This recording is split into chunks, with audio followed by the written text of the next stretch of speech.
नमस्कार बंधुरा केमन आছেন सबाई। आजकेर रेसिपि छोलार डाल दिए थोर घंट। थोर किन्तु भीषण उपकारी एक सब्जी, एते भीषण आयरन आछे एबं खूबই सहजपाच्य, सकलेर जन्य खावा भीषण उपकारी। तो चलुन भिडियोटा शुरू करी। एखाने एक कप छोलार डाल निये निয়েছি। डालटा खूब भालो करे धुए 3 থেকে 4 घंटा आमी भिजिए राखबो। थोरटा आमी खूब सुंदर करे केटे निয়েছি। एबार एते आमी एकटु लवण माखिए देब, ताहले थोरटा नरम हये जाबे। এইভাবে লবণ মাখিয়ে আমি এটা ঢাকা দিয়ে 15 মিনিট মতো রেখে দেব, তাহলে থোরটা কমে যাবে আর নরম হয়ে আসবে। সেদ্ধ করতে হবে না, থোরটা এমনি খুব নরম, সেদ্ধ করার দরকার নেই আলাদা করে। তাই জন্য আমি এইভাবে লবণ মাখিয়ে রাখছি। ঢাকা দিয়ে এটা 15 মিনিট আমি রেখে দেব।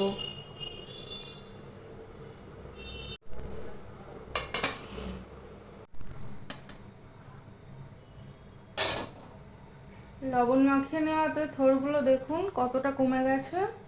আমি এবার থোরটা খুব ভালো করে ধুয়ে নেব। থোরটা কিন্তু এখন আমি ধুইনি। এবার আমি খুব ভালো করে থোরটা ধুয়ে নেব আর আরেকটু চটকিয়ে নেব থোরটা।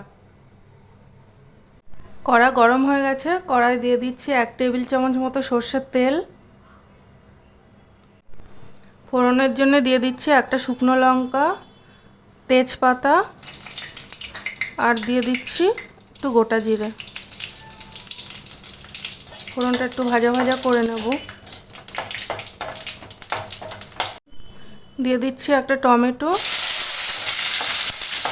আর দিয়ে দিচ্ছি আদা আর কাঁচা লঙ্কা বাটা। এখানে আছে হাফ ইঞ্চি আদা আর 3টে কাঁচা লঙ্কা। ঝালটা আপনারা আপনাদের পছন্দ মতো দেবেন। আমি এটা কাঁচা লঙ্কা দিয়েই রান্না করব।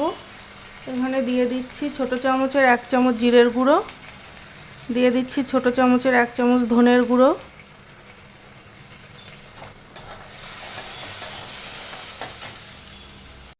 জারটা ধুয়ে একটু জল দিয়ে দিচ্ছি, দিয়ে দিচ্ছি লবণ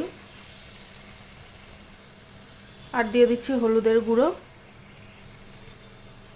মশলাটা একটু ভালো করে কষে নেব।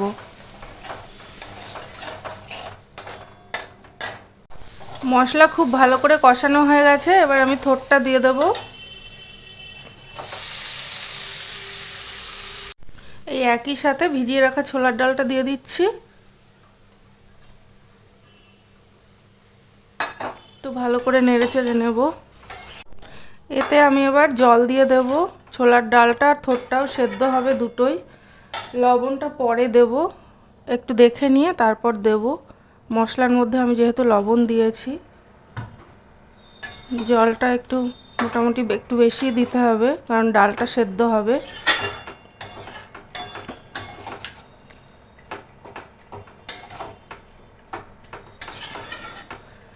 গ্যাসের ফ্লেমটা মিডিয়ামে করে দিয়ে আমি এখন যতক্ষণ না অবধি ডালটা সেদ্ধ হবে ততক্ষণ এটা আমি এইভাবে চাপা দিয়ে রান্না করে নেব।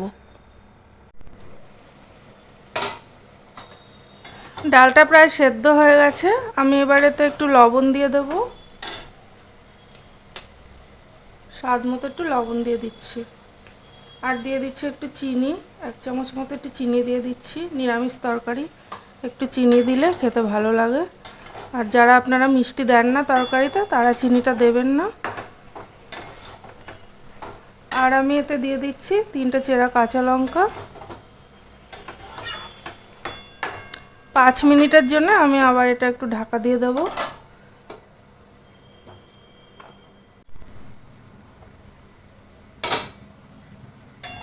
ছোলার ডাল দিয়ে থোর ঘন্ট রান্না হয়ে গেছে। ছোলার ডাল থোর সবই সেদ্ধ হয়ে গেছে। ছোলার ডাল খুব ভালোভাবেই সেদ্ধ হয়ে গেছে। এবার আমি এতে একটু ঘি গরম মশলা দিয়ে নামিয়ে নেব। দিয়ে দিচ্ছি 1 চামচ মতো ঘি আর দিয়ে দিচ্ছি একটু সামান্য গরম মশলার গুঁড়ো। তো বন্ধুরা, কেমন লাগলো আজকে আমার রেসিপি কমেন্ট করে জানিও। ঘি গরম মশলা দিলাম, এটা একটুখানি চাপা দিয়ে রেখে দেব, তারপর নামিয়ে নেব। আজ এই পর্যন্ত, পরে আবার নতুন কোনো রেসিপি নিয়ে আসবো। ততক্ষণ ভালো থেকো, সুস্থ থেকো।